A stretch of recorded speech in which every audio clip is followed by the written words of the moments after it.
Qual é a marca da besta? E aquele número misterioso 666? E aquele selo de Deus em Apocalipse 7 e Apocalipse 14? O que é o selo de Deus? Quem receberá o selo de Deus? O que isso significa? São 144 mil. E quem são os 144 mil?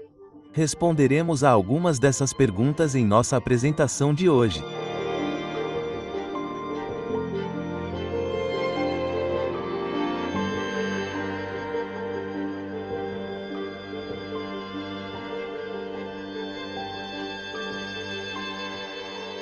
O capítulo 7 de Apocalipse é um dos capítulos mais emocionantes de toda a Bíblia. Para alguns, é bem confuso. Apocalipse 7 descreve o selo de Deus. Ele descreve o tempo de angústia que está chegando ao nosso mundo e descreve os 144 mil. Agora, o contexto de Apocalipse 7 é este. No final do capítulo 6 de Apocalipse, uma pergunta é levantada à luz do grande conflito entre o bem e o mal. À luz dos eventos finais da história da Terra, à luz da crise que se aproxima, aqui está a pergunta: quem será capaz de permanecer de pé? Apocalipse 6 não responde a essa pergunta. Apocalipse 7 responde. Em Apocalipse capítulo 7, começamos aqui com o versículo 1. E aqui em Apocalipse 7, ele começa, diz o seguinte: depois destas coisas, vi 4 anjos em pé nos 4 cantos da terra, retendo os 4 ventos da terra, para que nenhum vento soprasse sobre a terra, sobre o mar, ou sobre árvore alguma. E vi outro anjo descendo do Oriente, que tinha o selo do Deus vivo, e ele clamou em alta voz aos 4 anjos, aos quais fora concedido o poder de danificar a terra e o mar. Versículo 3: Não danifiqueis a terra, nem o mar, nem as árvores, até que tenhamos selado os servos de Deus em suas testas. E ouvi o número dos que foram selados, 144 mil de todas as tribos dos filhos de Israel. Então, vamos dar uma olhada nesta passagem. É uma resposta à pergunta: quem poderá subsistir? E ao olhar para o versículo 1, você notará que há 4 anjos segurando os 4 ventos. Agora, 4 é mencionado várias vezes no versículo 1. Você tem os 4 cantos da terra. Você tem os 4 ventos e tem 4 anjos. Há números em toda a Bíblia que são usados como símbolos. Por exemplo, pegue o número 3 na Bíblia. Você tem o Pai, o Filho e o Espírito Santo, a divindade. Então, 3 frequentemente representa a divindade nas Escrituras. Você tem a bênção tripla do céu na Revelação. Bem-aventurado aquele que lê, bem-aventurados aqueles que ouvem, abençoados aqueles que fazem estas coisas escritas ali. Então você tem a bênção tripla da Revelação. Você tem a mensagem dos 3 anjos que é para anunciar a terra. Então, 3 é um símbolo da divindade. Também pode ser um símbolo de falsa divindade ou pode ser um símbolo da Trindade falsificada. Você tem o Pai, o Filho e o Espírito Santo. O verdadeiro Deus Trino, a divindade, como os chamaríamos, os seres eternos distintos e separados, Pai, Filho e Espírito Santo. Mas também temos 3 no reino de Satanás. Temos o dragão, a besta e o falso profeta. Então, 3 sempre tem a ver com essa ideia de divindade. Então, olhamos para o número 7 no livro do Apocalipse. Temos 7 igrejas, 7 selos, 7 trombetas, o candelabro de 7 pontas, as 7 lâmpadas de fogo, os 7 Espíritos de Deus e temos o sábado do 7º dia. 7 é um símbolo de perfeição. E quanto a 4? 4 é um símbolo de universalidade. Temos os 4 cantos da Terra. Isso não significa que a Terra seja quadrada. Aliás, temos norte, sul, leste, oeste, universalidade. Temos os 4 ventos, que é destruição total e absoluta. O vento na Bíblia, de acordo com Jeremias, capítulo 49, o vento na Bíblia geralmente tem a ver com destruição. Tem a ver com contenda, tem a ver com conflito. Jeremias 49, versículos 32, 33, 36 e 37, calamidade, desastre, conflito. Então, 4 anjos que, norte, sudeste, oeste, há um círculo de anjos ao redor do mundo que estão segurando os ventos da destruição, segurando os ventos da discórdia, os ventos da calamidade, até que algo aconteça. E o que é que vai acontecer? Diz: Eu vi no versículo 2, outro anjo descendo do leste, tendo o selo do Deus vivo, e ele clamou em alta voz aos 4 anjos, para que fizessem dano à terra e ao mar. Não danifiquem a terra e o mar até que selemos os servos de Deus em suas testas. O que é um selo? Um selo autentica um documento. Este selo pertence a Deus, é o selo dele. Um selo atesta a autenticidade de um documento. Diz que este documento tem autoridade legal. Quero que pense em alguns documentos que você pode ter em sua posse e que terão um selo. Se você já teve um documento autenticado, o tabelião coloca seu selo no documento garantindo sua autenticidade. Seu diploma do ensino médio ou superior tem um selo da sua faculdade. Sua certidão de casamento ou o título de propriedade do seu automóvel tem um selo. O que esse selo representa? É o selo da autenticidade. O selo de Deus na testa. A língua original diz na testa. Portanto, não é um selo literal estampado em nossa testa, mas tem a ver com o pensamento interior. Tem a ver com a mente. Tem a ver com os recessos íntimos dos nossos pensamentos. O selo de Deus é colocado profundamente em nossos cérebros. Ele nos identifica e nos autentica como seguidores genuínos de Deus. 2 Timóteo, capítulo 2, versículo 19, discute esse selo interno. Agora, é claro, é o Espírito Santo que nos sela. O Espírito Santo operando em nossos corações, operando em nossas mentes, estabelece em nós uma fixidez de mente, uma solidariedade de experiência cristã, um fundamento. Olhamos aqui para 2 Timóteo 2. Todavia, o firme fundamento de Deus permanece, tendo o seu selo. O Senhor conhece os que são seus. Qualquer que invoca o nome do Senhor, o nome de Cristo, aparte-se da iniquidade. Estou interessado nessa expressão. O firme fundamento de Deus permanece, o firme fundamento de Deus, a Escritura diz que permanece, tendo o quê? Tendo o seu selo. E o Senhor conhece os que são seus. Portanto, o selo deve ser algum sinal externo que nos identifique como filhos de Deus. Um sinal externo que revele um compromisso interno de fé, uma decisão interna de servir a Deus a qualquer custo. O selo de Deus deve ser o Espírito Santo nos dando a convicção de que não transigiremos, não abriremos mão de nossa fé durante este tempo de perseguição. Então, eu poderia parafrasear a instrução de Deus aos anjos em Apocalipse 7 desta forma: não permita que o grande tempo de tribulação chegue até que cada um do meu povo tenha tido a oportunidade de aceitar minha graça, responder ao meu amor e ser identificado pelo meu sinal ou selo. Agora, observe onde o selo de Deus é colocado. Ele é colocado na testa. E quando estudamos a falsificação do selo de Deus, descobrimos que a marca da besta é colocada na testa ou na mão. Qual é a diferença? A testa é um símbolo do pensamento. A testa indica a mente. Deus nos apresenta sua verdade. E Deus nos permite aceitar essa verdade ou rejeitá-la. E aqueles que são selados com o selo de Deus em sua testa aceitaram voluntariamente sua verdade e se identificaram com seus seguidores. Agora, a marca da besta, por outro lado, está na mente ou na mão. A marca da besta na mente indica que esses indivíduos aceitaram o erro como verdade e a verdade como erro. Eles entregaram suas mentes ao maligno. Eles entregaram seu processo de pensamento ao aceitar os erros que o diabo trouxe à mente deles. Eles foram enganados. Portanto, receber a marca da besta em sua mente significa ser enganado pelo poder da besta, aceitar as falsas doutrinas do poder da besta e aceitar os erros do poder da besta. Agora, Deus nunca impõe sua vontade sobre nós. Portanto, o selo de Deus está apenas na mente. Mas a marca da besta está na mente, onde eles aceitaram enganos, erros e falsidades, ou está na mão. O que a mão representa? A mão representa a força. Ela representa a coerção. Deus nunca impõe sua vontade. Ele quer que respondamos a Ele livremente por amor.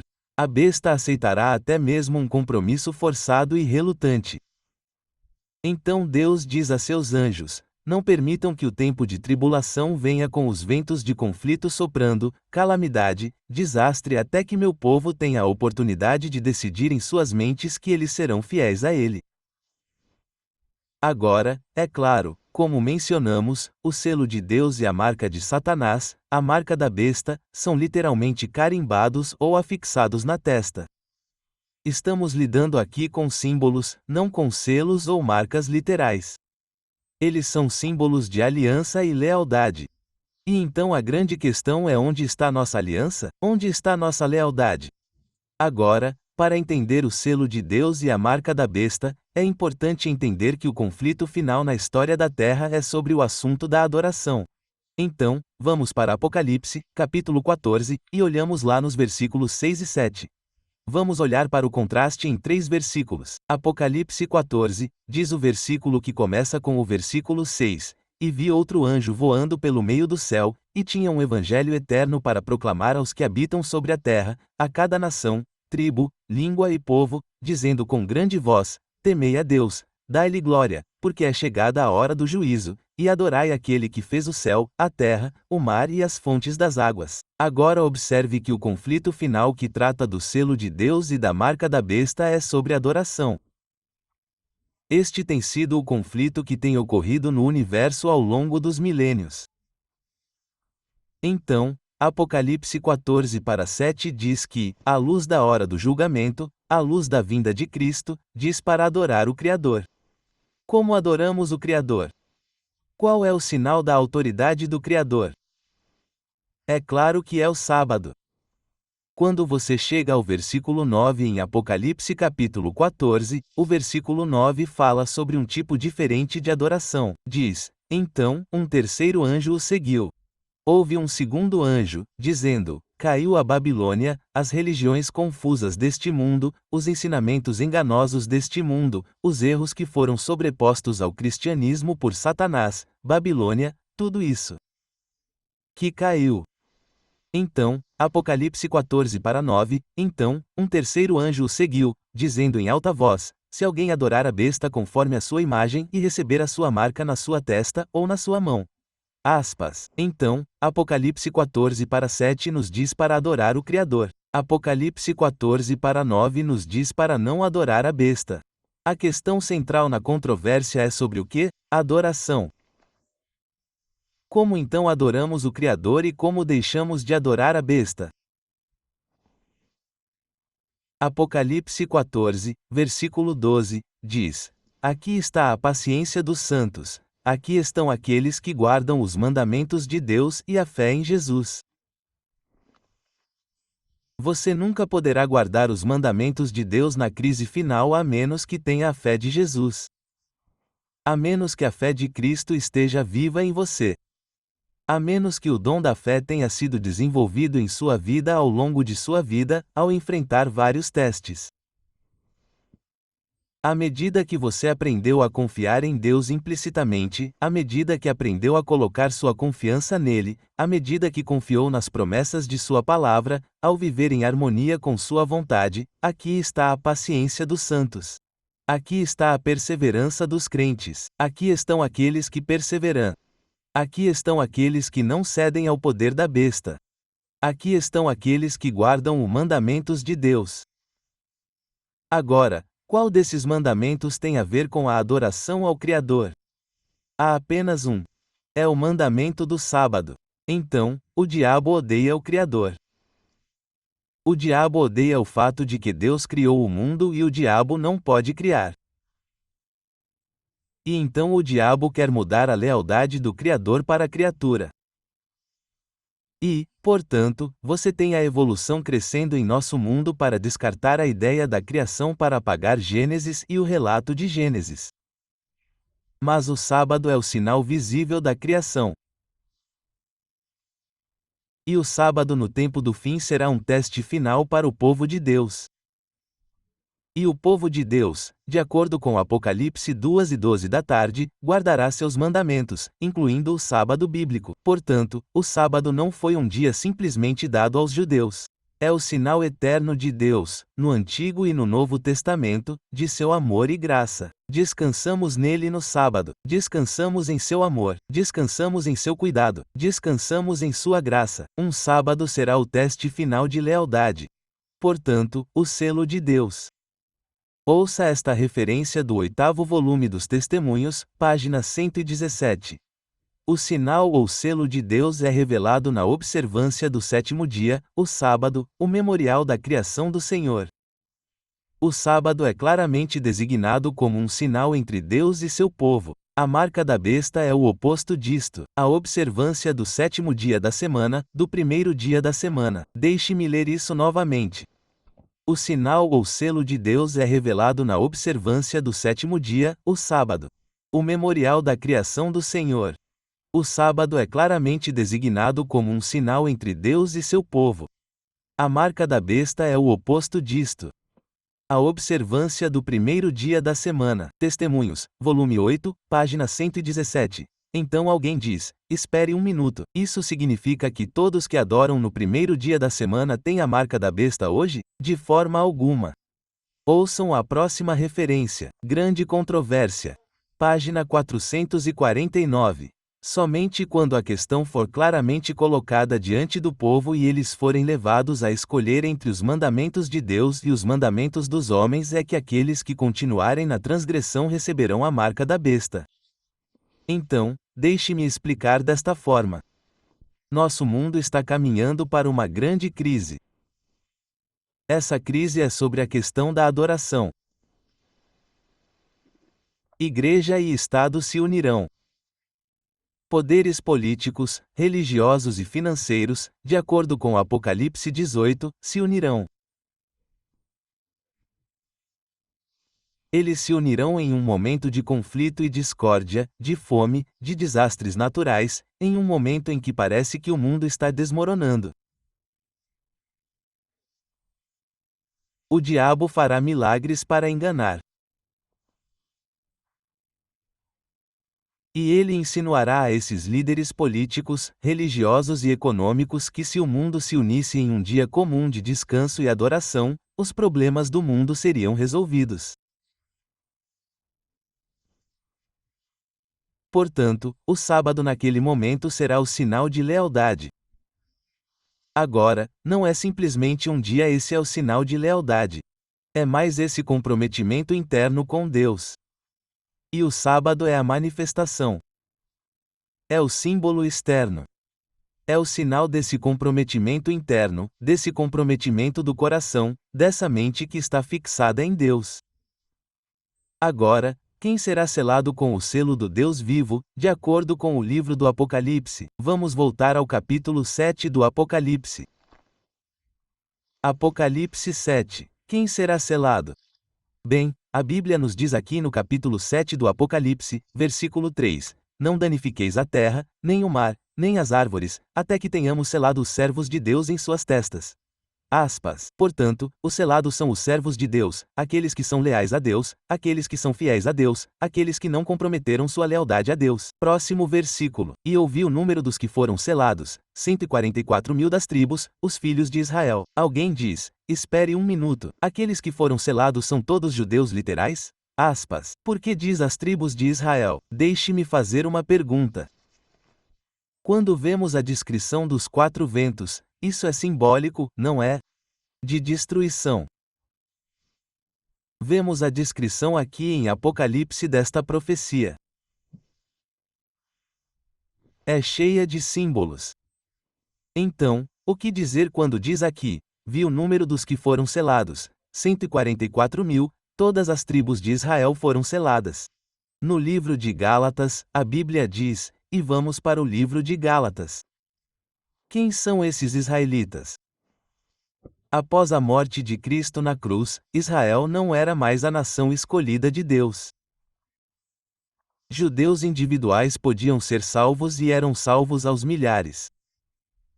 A igreja cristã primitiva era em grande parte uma igreja composta de judeus e, eventualmente, também de gentios. A palavra de Deus falava a todos os povos, mas observe o que lemos em Gálatas, capítulo 2. Gálatas, capítulo 2. Depois, prosseguiremos para Gálatas, capítulo 3. Mas Gálatas, capítulo 2, versículo 20, para começar. Fui crucificado com Cristo, já não vivo mais quem eu sou, mas Cristo vive em mim. Na vida que agora vivo na carne, vivo-a pela fé no Filho de Deus, que me amou e se entregou a si mesmo por mim. Portanto, a salvação de Cristo na cruz não foi para judeus nem para gentios, mas para toda a humanidade. E como Paulo diz, fui crucificado com Cristo, já não vivo mais quem eu sou, mas Cristo vive em mim. Cristo vive pelo seu Espírito em cada ser humano que se compromete totalmente com Jesus. Gálatas, capítulo 3, versículo 26 em diante. Pois todos sois filhos de Deus mediante a fé em Cristo Jesus. Pois todos quantos fostes batizados em Cristo vos revestistes de Cristo. Não há judeu nem grego, não há servo nem livre, não há homem nem mulher, porque todos vós sois um em Cristo. E, se sois Cristo, então sois descendência de Abraão e herdeiros conforme a promessa. Assim, por meio de Abraão, todas as famílias da terra serão abençoadas. Então, quem são esses 144.000? De todas as tribos de Israel. Eles são israelitas espirituais conectados a Abraão.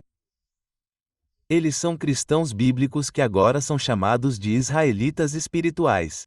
Eles são o povo de Deus, a igreja de Deus. Agora, observe o que diz em Apocalipse capítulo 7. Voltamos a Apocalipse 7, e observe a linguagem aqui.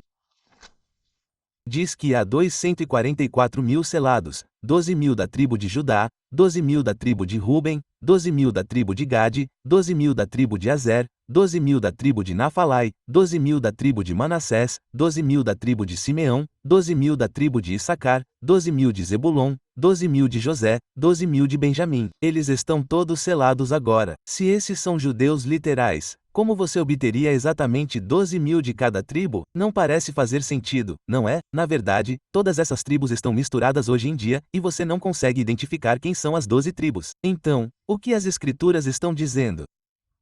Elas estão dizendo que Deus terá um número completo de redimidos que serão selados pelo Deus vivo e absolutamente leais a Ele no final.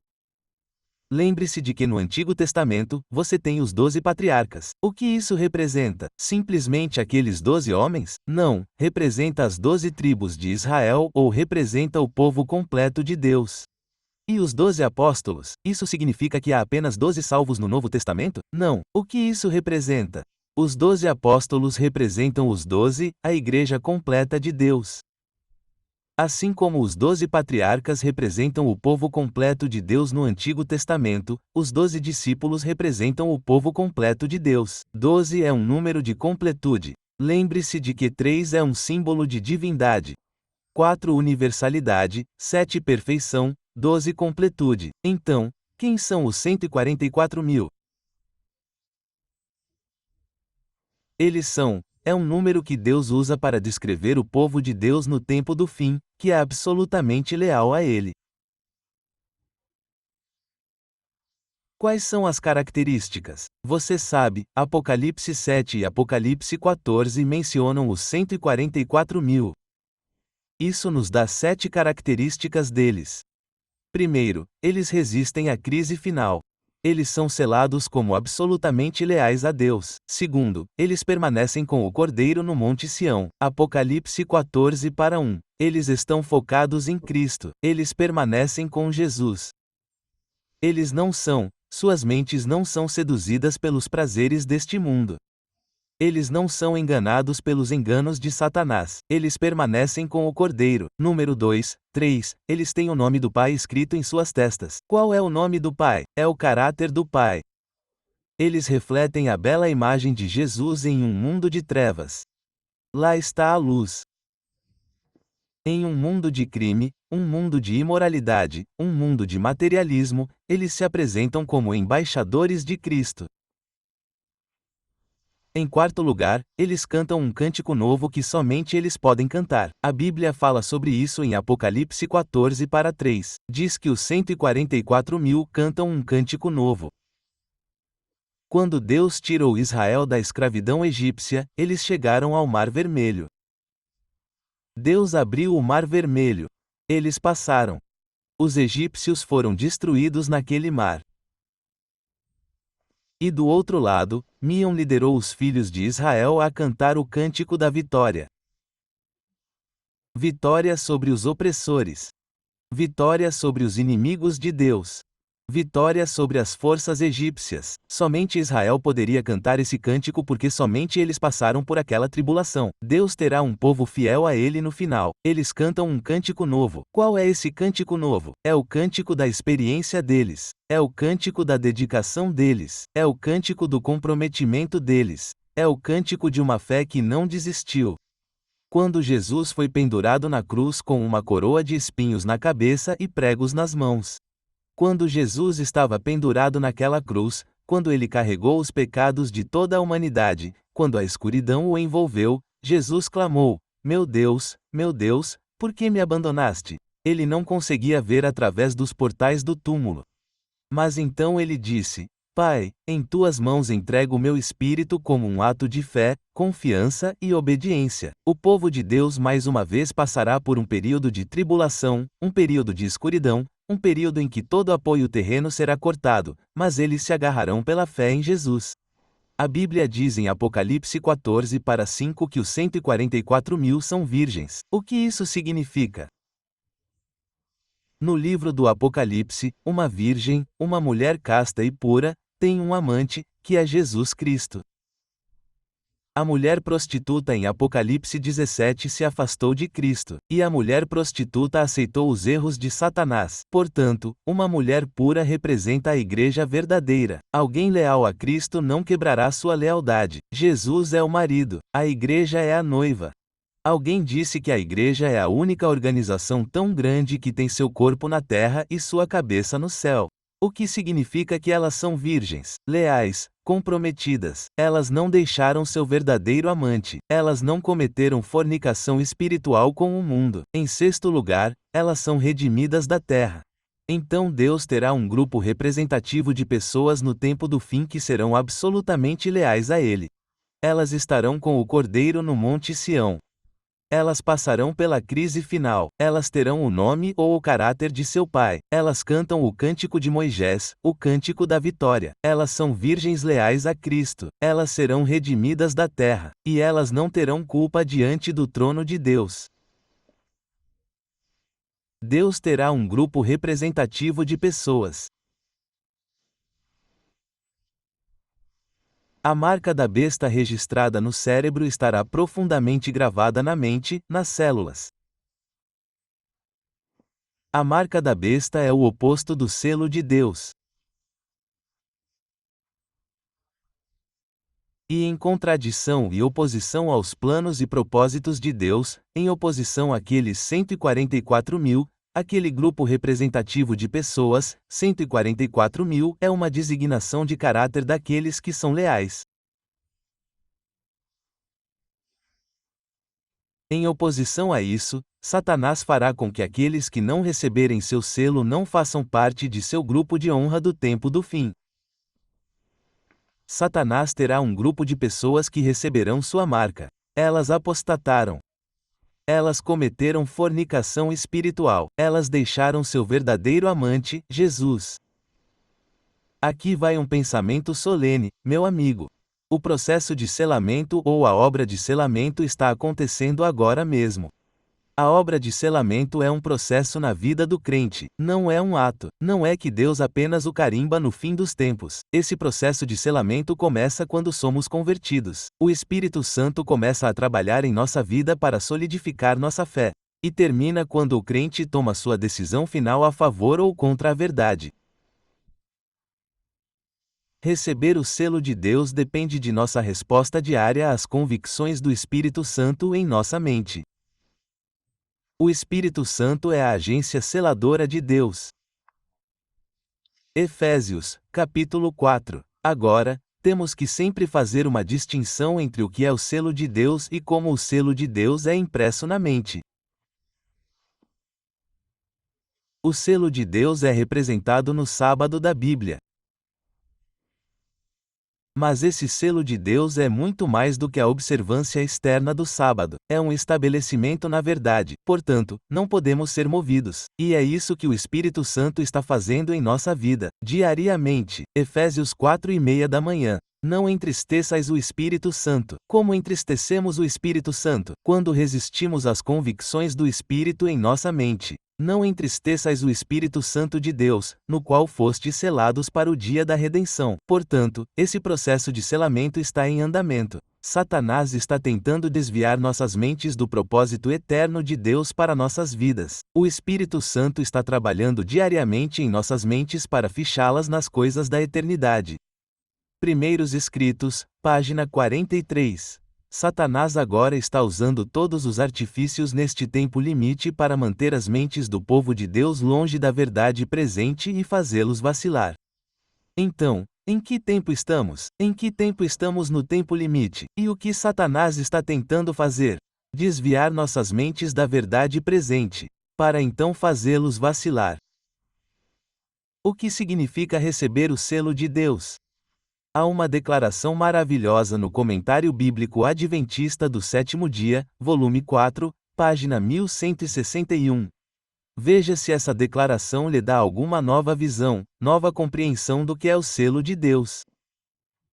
Assim que o povo de Deus é selado em suas testas, agora ouça isto. Não é um selo ou marca que pode ser visto, mas um estabelecimento na verdade, tanto espiritual quanto intelectualmente, para que não possam ser movidos. Assim que o povo de Deus for selado e preparado para o abalo, ele virá. Então, o que é o selo de Deus? A manifestação externa é o sábado. Mas é algo muito mais profundo. O selo de Deus é um estabelecimento na verdade, tanto espiritual quanto intelectualmente, para que não possamos ser movidos. O sábado é uma manifestação externa desse estabelecimento interior. É uma revelação de uma experiência interior com Jesus, na qual aprendi a descansar nele. Aprendi a confiar nele. Aprendi a ser obediente a ele. Na qual aprendi a confiar total e completamente nele. Então, como em 1000 escolhas todos os dias, o Senhor está trabalhando enquanto fazemos essas escolhas para que o Espírito Santo nos leve para mais perto dele. O diabo está trabalhando para que façamos escolhas negativas, escolhas erradas, escolhas errôneas, escolhas todos os dias. Mas um dia, assim como aqueles 3 dignitários hebreus nas planícies de Dura foram chamados a se apresentar, mas eles estavam lá porque se ajoelharam diante do Rei do Universo antes. Eles puderam se apresentar nas planícies de Dura porque não estavam abrindo mão de suas convicções conscientes anteriores àquele momento. Esses 3 dignitários hebreus haviam participado do vinho do rei? Eles haviam participado da dieta do rei da Babilônia? Se eles tivessem adorado os deuses da Babilônia antes de irem para as planícies de Dura, eles teriam se ajoelhado com todos os outros. Mas quero que você pense em Daniel, capítulo 3. Um governante mundial universal, Nabucodonosor, faz uma imagem falsificada toda de ouro em contraste com a imagem em Daniel, capítulo 2. Ele aprova um decreto universal para que todos se curvem ao som da música. Curvar-se a esse decreto é uma violação pelo menos do primeiro e do segundo mandamentos. Não terás outros deuses diante de mim. Este é o primeiro mandamento. Segundo mandamento, não farás para ti imagem de escultura. Sadraque, Mesaque e Abédnego prefeririam enfrentar a fornalha ardente e a se curvar diante da imagem do rei. Eles prefeririam agradar ao Deus do universo a agradar a um governante deste mundo. Mais uma vez, haverá um decreto universal. Mais uma vez, o povo de Deus será chamado a se levantar. Mais uma vez, o povo de Deus enfrentará perseguição, opressão e até a morte. De acordo com Apocalipse, capítulo 13, mais uma vez, igreja e Estado se unirão. Mais uma vez, o povo de Deus será chamado à lealdade, à obediência, ao comprometimento, e as decisões que você e eu tomamos todos os dias determinarão se naquele dia tomaremos a decisão certa. Estamos sendo selados agora. Este é o momento do selamento, e o Espírito Santo está trabalhando em nossa casa, em nossos corações, para afixar esse selo. Mas quando a lei dominical nacional for aprovada e toda a raça humana tiver que fazer uma escolha, o selo de Deus será fixado sobre o povo de Deus e eles estarão firmes em suas escolhas para a eternidade porque suas mentes têm feito escolhas para o reino de Deus. Meu amigo, você vai permitir que o Espírito Santo cele dentro de você hoje uma determinação mental de que você não quer nada além de agradar a Jesus. Você não quer nada além de viver em harmonia com Ele. Você não quer nada além de ser obediente a Ele. Deixe o Espírito Santo selar dentro de você um amor por Jesus, um amor por Cristo que morreu por você. Um amor por Cristo que vive por você. Um amor por Cristo que na cruz do Calvário providenciou sua salvação. Que sua fé e minha fé sejam a fé de Jesus que confia até o fim. Vamos orar. Pai que estás no céu, nós te agradecemos de todo o coração por podermos confiar em Ti. Nós te agradecemos por Jesus. Nós te agradecemos por seu amor e nós te agradecemos pelo Espírito Santo que está selando em nossos corações uma lealdade e aliança a Cristo agora e para sempre. Nós escolhemos ser fiéis a Ti em nome de Jesus. Amém.